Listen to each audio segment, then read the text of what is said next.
Happy 2022 everybody. So this is my first video of 2022 and we're back on with the Maico, the 1977 Maico 440 that I'm doing. If you were following any of these videos last year, you'll have seen I was having a flipping nightmare with the motor. And I'm sure the nightmares are going to continue as I carry on this build. I've no hopes of it being a very smooth one anymore, but anyway, there we go. So motor's in and turning over nicely, and everything seems good after all the work that I had to do on the crankcases and the piston and shimming everything out and all of this, that and the other, which I wasn't really expecting to have to do, but there we go. So this morning's job is to get the ignition into the bike.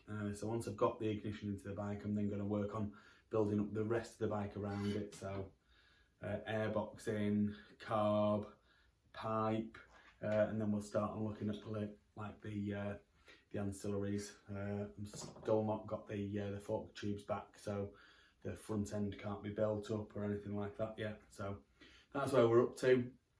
Now this bike came with points, and I'm not going to be using points. I'm going to be using a brand new electronic ignition, and the ignition I'm going to be using is an HPI.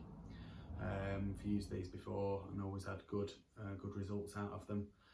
So there's a few bits and pieces which we're going to do. So the first thing I'm going to attempt is there's a hole in the crankcase for the ignition wires to go out of, so I'm going to try and use that hole. It is quite tight. I've put a little rubber grommet in there. There's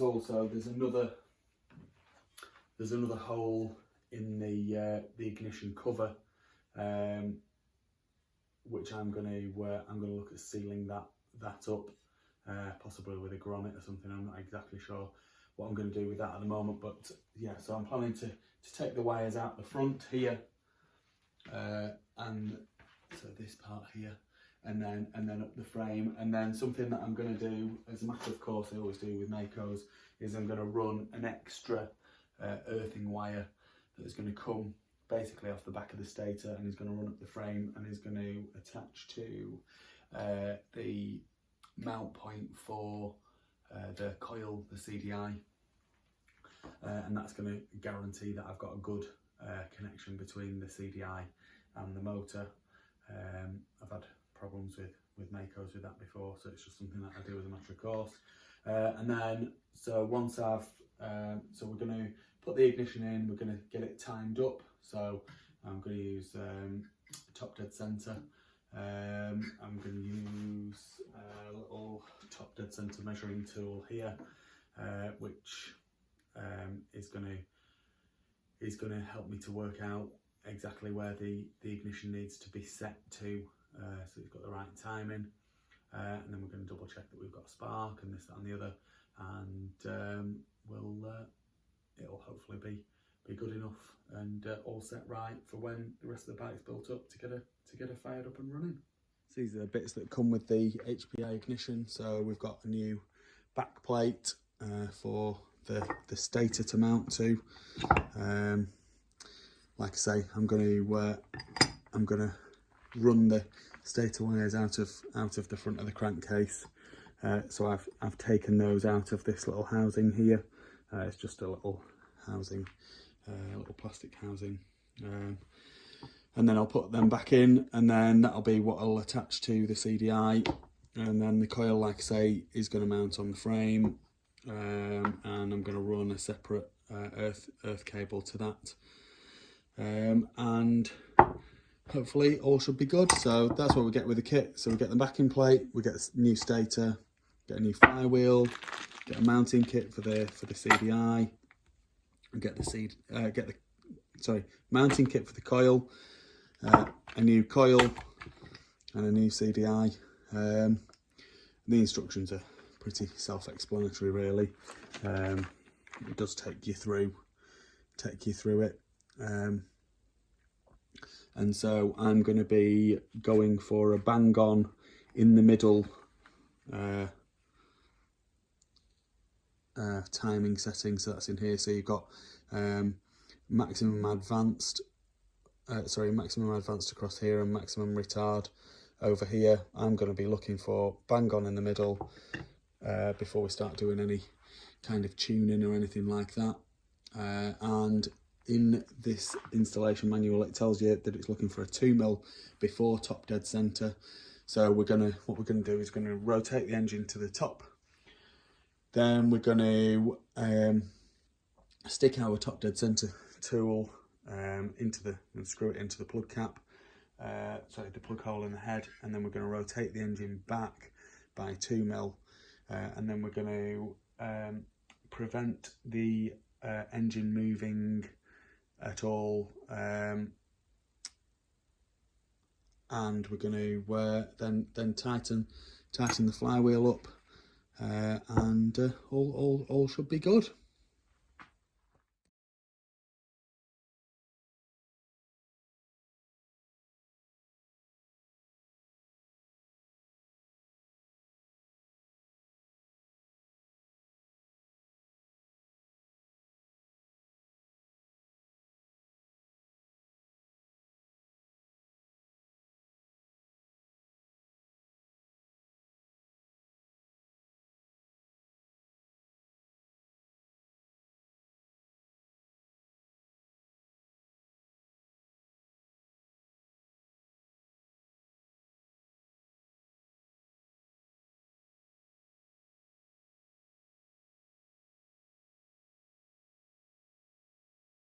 Okay, so hopefully you've followed that through the slow-mo. So it was a bit of a pain getting that grommet in there with the wires. I thought I was going to be able to feed them through from the back, but that didn't work. So anyway, we've got the wires in there. I mean, it is good that it's a tight fit, because it means that there's less likely to be any kind of water ingress coming in. So that's the main thing I'm concerned about. And then we have a backing plate here, which came with the new ignition, and then we've mounted the stator. It's only loose at the moment, so the idea is to have that as kind of in the middle as possible, which is kind of where it is. And then actually you can't see this, I've got the top dead center gauge in there. So I've put the sprocket on the engine and I've put it into first gear, and so when the engine rotates, the crankshaft's moving clockwise, and so that is top dead center. So at top dead center, we need to go back 2mm from top dead center. So I'm just going to take a quick measurement of that, and then we're going to rotate the engine back by 2mm, and then we can put our stator on, our flywheel on, and then we can tighten that up, and then we can double check that measurement and just fractionally move the stator a little bit. I'm going to pull this out a little bit so you can hopefully see a bit better. Yeah, so we can hopefully fractionally move the stator a bit, just to get the absolute bang on measurement. And then once that is done, we can tighten everything up, and then we can put this earth wire onto one of these bolts here and run that up to the top where the coil's going to live. We can mount the coil, mount the CDI, and then that should be ready to go. So it's a little bit difficult to measure it with the vernier gauge, which is what I've wanted, just because the frame's in the way, and so I'm going to revert to a tape measure, which isn't the most accurate thing in the world, but anyway. So the measurement we have there is 64.5mm, and so we're just going to that back a fraction. 2 mils is not very much, so I think a fraction more. That's just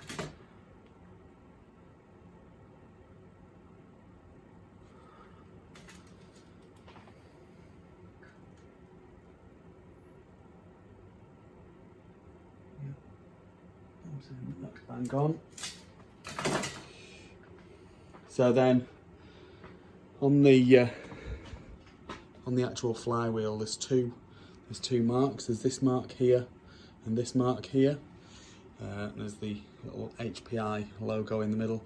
So the instructions say that you use for the clockwise rotating engines, which is this one, you use this mark here. So that's what I'm going to do. I'm going to position that directly in the middle, as I've already said, and then we're going to tighten that up onto the crank, and then we're going to just double check and then move the stator plate to get it back into the right position.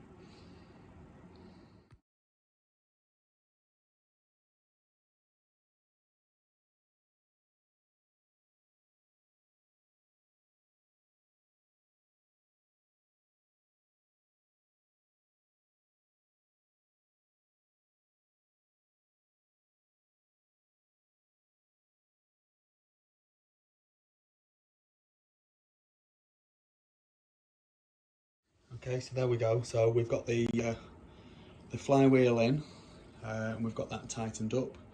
We've got the stator plate in place. I've just double checked the before top dead center distance, and it is 2 mil. And the flywheel hasn't moved on the crank at all as I tightened it up, which is good news. So now I can go on and get the wiring in place. So I'm going to strip this wire back, and I'm going to mount that onto the stator, probably here. It could go anywhere really, to be honest, but I'll probably mount it on here, or onto the backing plate. We'll work that out as we go along, and then we can get the wiring put in up the frame, across down to the coil and the CDI, and then once all that's done, we can check that it's got a spark, and then hopefully it should have, and we'll be in business, and we can move on to the next stage of the project.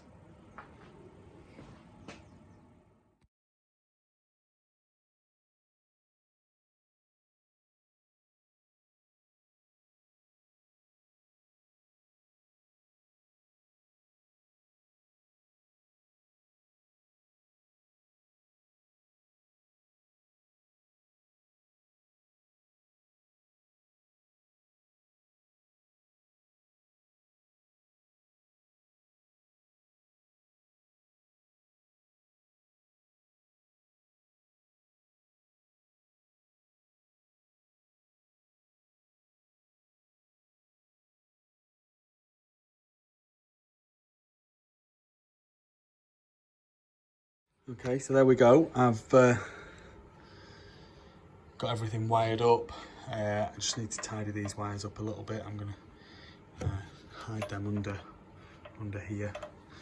And we have a spark. Very, very, very difficult to get you to see the spark while we're on video. It's just not very easy at all, but it does spark.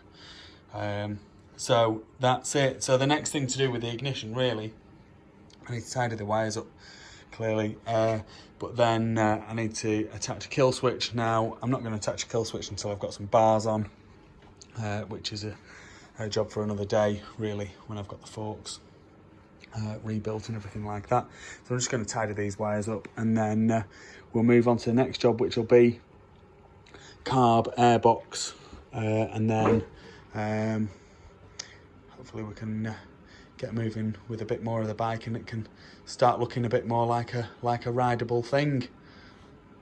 So that's a good job done for today really, and we'll get it finished off and move on to something else a bit later on for you.